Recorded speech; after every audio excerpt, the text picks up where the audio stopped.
Assalamualaikum warahmatullahi wabarakatuh. Selamat pagi teman-teman Oke Otomotif Channel. Kali ini kita akan membahas masalah starter teman-teman ya. Nah, di sini motor Vario yang pakai ACG starter atau yang ESP teman-teman ya. Jadi kata lainnya ESP itu teman-teman yang starternya itu sepi atau tidak bersuara. Maksudnya itu kalau yang pada normalnya atau pada biasanya motor itu di starter itu suaranya besar sekali ya, itu untuk Honda teman-teman. Seperti contohnya Vario yang karbu atau bit karbu, atau bahkan walaupun yang sudah injeksi tapi yang tidak memakai ESP, yang tidak ESP ya, itu dia suaranya itu besar sekali starternya. Jadi kadang suaranya cetak begitu ya. Jadi kalau untuk yang ESP teman-teman itu suaranya itu sepi sekali ya, karena dia tidak pakai dinamo starter teman-teman ya. Jadi penggantinya itu adalah ada di sensor CKP ini teman-teman ya. Jadi ini permasalahannya di sini teman-teman ya, adalah starternya itu sudah bisa sudah enggak ya. Kadang-kadang bisa, kadang-kadang enggak ya teman-teman. Dan keluar di saat dia tidak bisa itu keluar kedipan 52, atau kalau kita baca di buku rumus begitu ya, 52 itu adalah kode untuk CKP ya, entah itu CKP-nya kotor, entah itu soketnya yang kotor ya, atau ada kabel yang terkelupas teman-teman. Jadi banyak faktor ya, bisa saja kabelnya terkelupas. Yang maksud saya yang keluar kedipan 52 itu bisa penyebabnya itu adalah kabel terkelupas, soket yang terlalu kotor, karena memang soket ini berada di bawah teman-teman ya, berada di bawah sini. Otomatis untuk kotoran masuk ke sana itu besar kemungkinan bisa masuk ke sana ya. Itu yang kedua. Ketiga itu memang sensornya yang sudah error, yang sudah rusak ya. Kalau kita lihat dari kasat mata memang sensor ini tidak kelihatan rusak teman-teman ya, tapi ada komponen di dalam ini yang rusak ya. Jadi di sini sensor ini adalah sensor starter ya, itu bahasa jamaknya ya begitu. Bahasa biasanya begitu ya, gampangnya. Sensor starter dan sensor pulser ya teman-teman. Di sini adalah pulsernya juga ya untuk motor ini. Jadi sesuai namanya CKP itu adalah crank position sensor, artinya sensor yang membaca ya putaran dari mesin ini ya, dari putaran kruk as ini. Itu yang dibaca oleh sensor ini teman-teman. Dan ini letaknya itu berada di spool seperti ini ya. Saya contohkan aja di sini.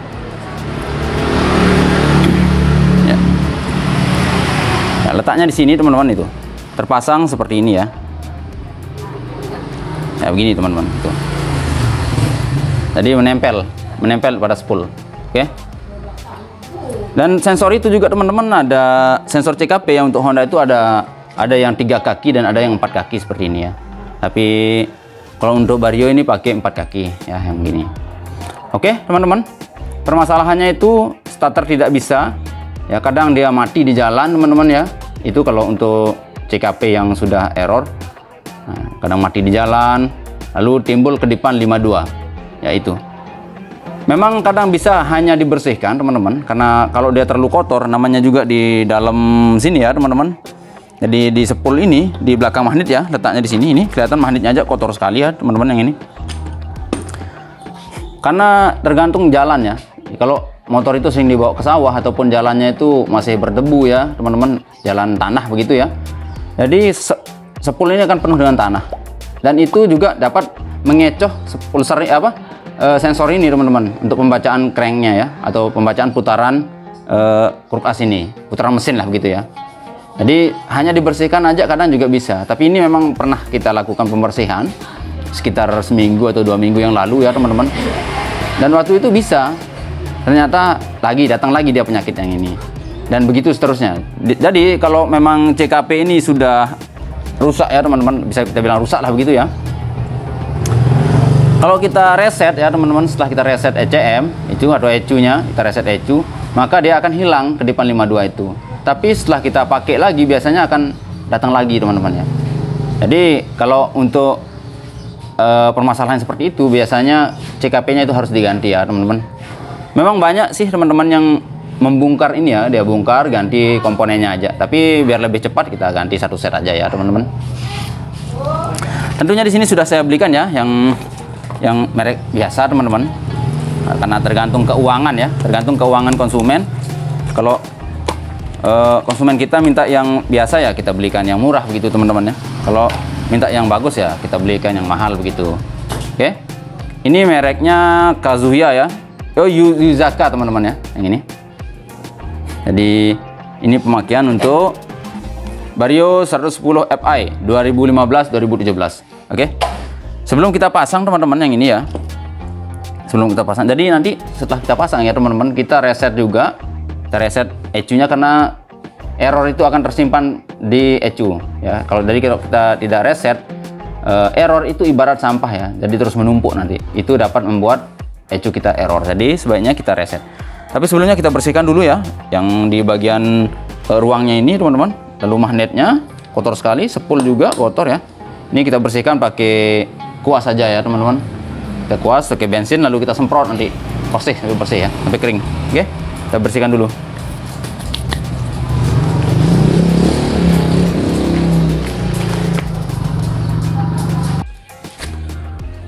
Baik teman-teman, untuk pembersihan magnet dan spool ini ya, kelihatan di sini ya tuh kotor sekali. Bahkan kalau yang lebih parah itu di sini debu pool ya. Jadi ini itu perlu kita semprot dulu pakai kompresor, baru kita bersihkan pakai bensin ya. Seperti ini kita kuas biasa aja seperti ini teman-teman ya. Seperti kita bersihkan karburator ya teman-teman. Jadi kita bersihkan biasa aja lalu kita semprot pakai kompresor ya.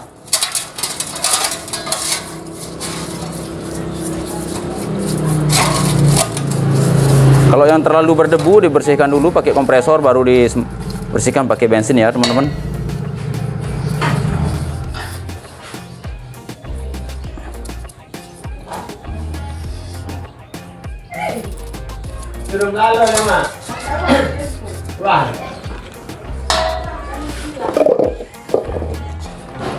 Dan untuk spoolnya juga sama, debu-debu di sini harus bersih.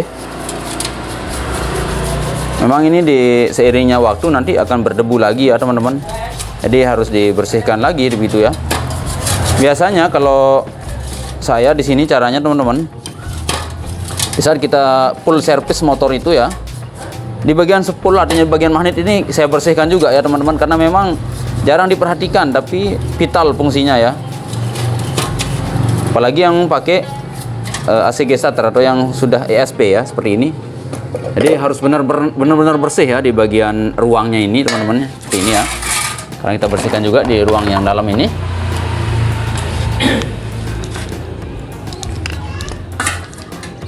Ya, di sini ya teman-teman. Oke, untuk ruang atau cranknya yang di sini ya teman-teman, kita bersihkan juga. Ini sudah kotor. Kalau kita lihat ini kayaknya sealnya sudah mulai mengeluarkan oli ya. Itu artinya sealnya sebenarnya minta ganti. Nah, ini juga akan kita ganti sekalian ya sealnya, karena memang kalau sudah banyak kelihatan di sini nempel debu yang basah, berarti itu ada oli yang keluar. Biasanya dari sini dia ya teman-teman, dari seal di kruk as ini. Jadi harus kita bersihkan. Bersihkan dan kita ganti ya. Yang ini harus kita ganti ya teman-teman sealnya.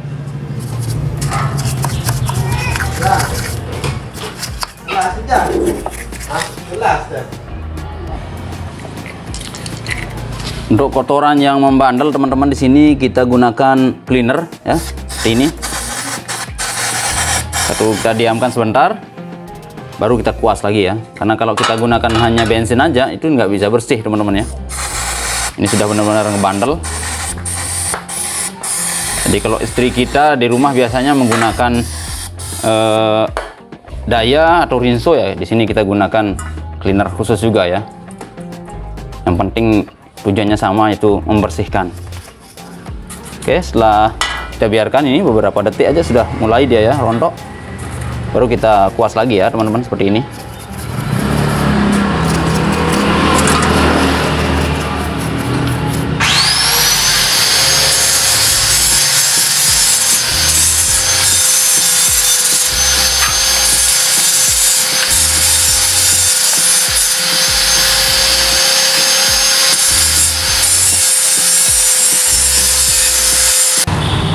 Baik teman-teman, oke otomotif channel. Ini setelah kita bersihkan ya semua, sudah kita ganti juga sealnya. Untuk pemasangan ini sekarang tinggal kita pasang aja ya. Dan di sini untuk pemasangan sensor CKP ya. Jadi di sini ada jalurnya teman-teman ya. Di sini ada jalurnya itu. Dia lebih besar jaraknya ya, jarak yang di sini ya. Kalau yang kecil ini jelas tidak bisa masuk ya sensornya. Jadi di sini pemasangannya mudah sekali, gampang sekali ya. Tuh. Gampang sekali teman-teman. Bahkan ini tuh, anak kecil pun bisa masang ya, karena memang sudah ada alurnya atau jalurnya ya. Oke, tinggal kita pasangkan baut.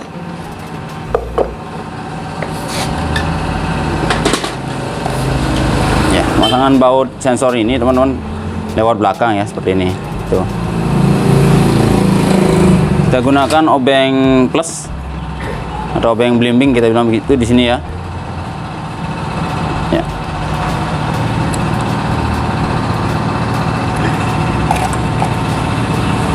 Atau kalau teman-teman yang mau memasang lebih kencang bisa menggunakan obeng getok yang agak tajam itu ya. Obeng getok plus yang agak tajam. Tapi tidak digetok, cukup diputar aja ya menggunakan kunci T. Oke, ini sudah kencang. Sekarang tinggal kita pasang ya. Oh ya, kita pasang juga baut yang ini ya, jangan sampai terlupa.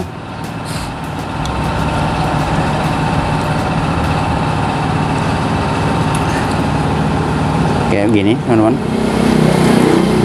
di sini ya.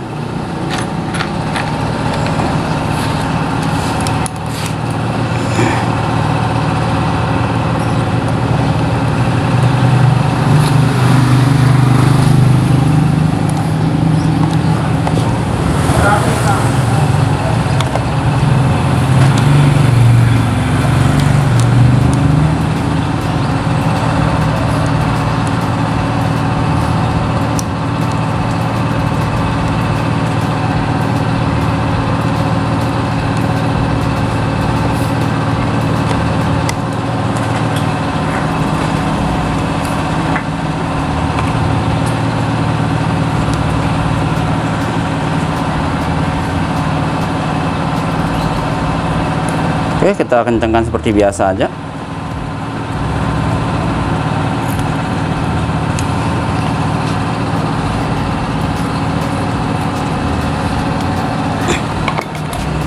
Sekarang untuk yang ini teman-teman, masangnya di crankcase ya.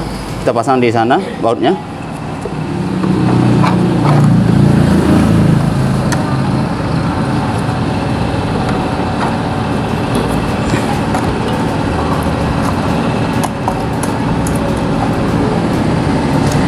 Masukkan dulu kabelnya.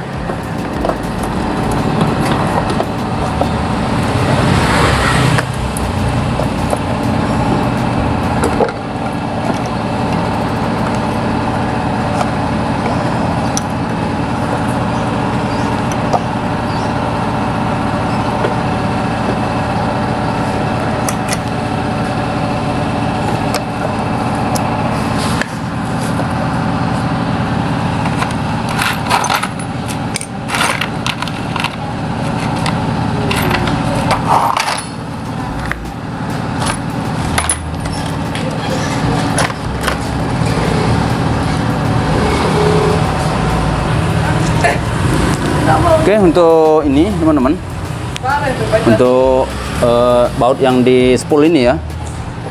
Jadi, oh ya, untuk sekedar jadi pengetahuan ya. Jadi kalau kita beli yang ori teman-teman, harus kita beli satu set sama spoolnya ya. Kalau di sini satu set sama spoolnya, jadi nggak dijual terpisah teman-teman kalau kita beli yang ori. Oke. Untuk baut spoolnya ini teman-teman, di sini menggunakan baut L ya. Baut L seperti ini teman-teman, L5.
Lalu kita pasang magnetnya.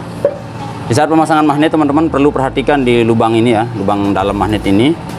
Kadang itu yang jadi kesalahan kita, yaitu ada baut yang nempel di sini ataupun mur ya. Jadi itu nanti dapat merusak spool ini, teman-teman. Jadi supaya lebih teliti dan tidak merusak, kita periksa dulu baru kita pasang.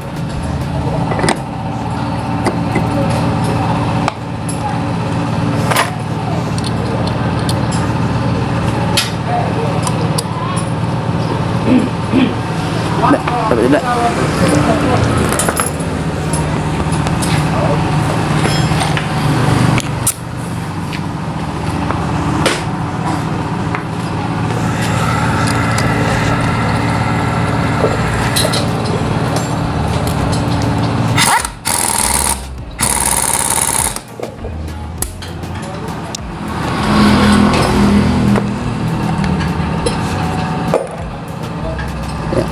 Hampir kelupaan, teman-teman.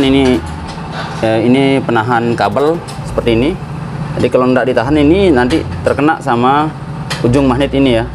Di kabelnya nanti terkelupas atau bisa putus juga ya. Jadi ini sangat perlu kita pasang.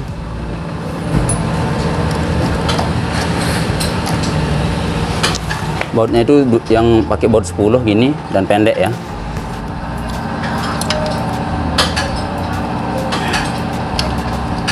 Nah, karena magnetnya sudah terpasang duluan ya, agak sulit ya teman-teman. Seharusnya tadi ini yang duluan.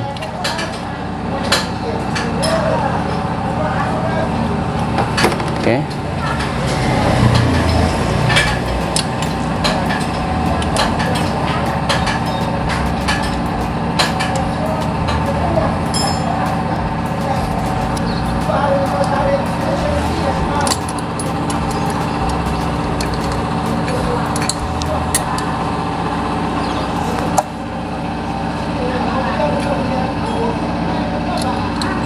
Kita gunakan kunci T biar lebih gampang ya.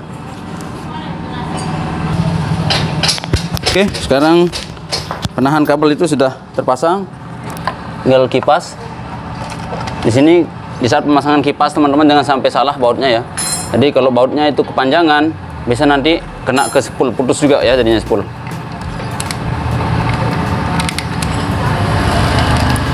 Ya, di sini juga ada jenis apa ya. Jadi kalau tidak pas ke lubang ini, kadang tidak bisa masuk dia ya. Ya, seperti ini.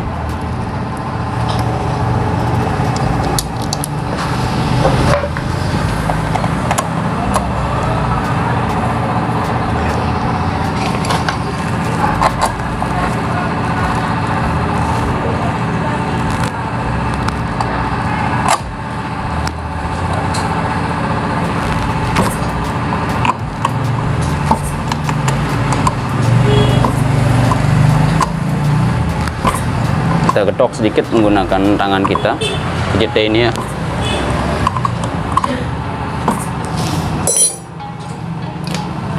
Oke, setelah terpasang seperti ini, teman-teman bisa kita tes ya. Tapi sebelum kita tes, kita reset dulu karena memang pasti ada tersimpan kode kerusakan ya.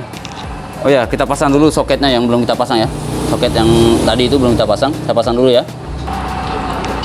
Oke, sekarang teman-teman kita tes, tapi kita lihat di sini ya. Kita hidupkan ini, saya hidupkan kunci kontaknya ya. Nah, di kode mil ini teman-teman biasanya kalau untuk Honda itu tidak berkedip kalau sudah kita atasi permasalahannya. Cuman di ECU itu akan tersimpan kode kerusakan ya, ibaratnya itu sampah. Jadi kalau sampahnya itu tidak dibersihkan, maka akan menumpuk terus menerus. Nanti itu kita khawatirkan ECU-nya yang error. Oke, sekarang sebelum kita tes, kita reset dulu ya teman-teman. Kita reset dulu ECU-nya supaya bersih ya, supaya benar-benar sehat walafiat teman-teman, biar bisa cepat dibawa ngabuburit nanti sore ini sama yang punya motor ya. Oke, ini soket DLC kita cabut dulu. Jadi ini cara gampangnya, yang ada tonjolan sedikit di atas ini kita bikin jadi atas ya. Jadi yang kita ambil itu adalah kiri 2, yang kiri 2 ya, yang gini kita colok. Sekarang kita hidupkan kunci kontak ya, saya hidupkan ini teman-teman ya. Lalu setelah saya hidupkan kunci kontak, kita hitung 5 detik ya. 1, 2, 3, 4, ya, biar lebih memastikan ya, sebelum kita saya pastikan, saya perlihatkan dulu teman-teman, itu sudah saya pasangkan kabel jumper lah ya, yang ini ya. Biasanya kalau Honda setelah pasang kabel jumper maka akan terlihat di kode milnya. Saya perlihatkan dulu ya. Di sini akan keluar kalau memang dia error ya, itu 1 2 3 4 5. Berarti di sini teman-teman 5 kedipan panjang dan 2 kedipan pendek. Itu dihitung 52 kedipan. Kita lihat lagi. Ya, berarti maka ini 52 kedipan ini akan terus terulang ya, teman-teman. Itu menandakan bahwa hanya satu kode kerusakan. Oke. Sekarang tinggal kita reset ya. Caranya adalah kita hidupkan kunci kontak. Perhatikan di tangan saya ya, teman-teman.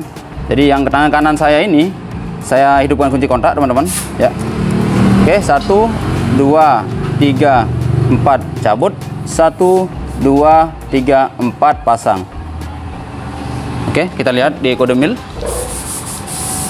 Kode mil akan terus berkedip. Ini menandakan bahwa reset kita sukses, teman-teman ya. Kita matikan kunci kontak. Kita hidupkan lagi. Dia akan menyala terus.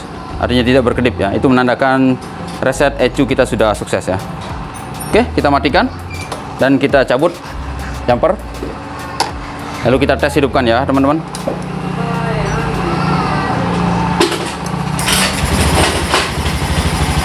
Teman-teman bisa dengar sendiri motornya sudah hidup ya.